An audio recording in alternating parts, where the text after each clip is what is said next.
You ask Tiger to solve. This deals with linear equations with one unknown. The final result is x equals 3/5. Let's solve it step by step. Simplify the expression.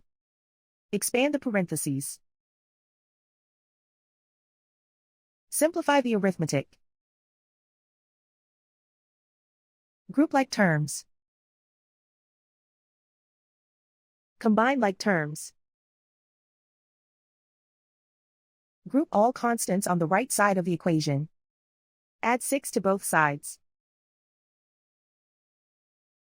Simplify the arithmetic.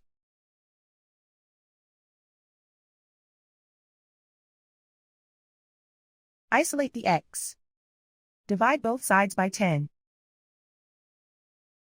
Simplify the fraction.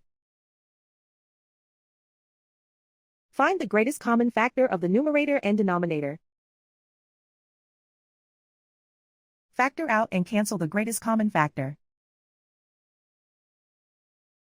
And so the final result is x equals 3/5.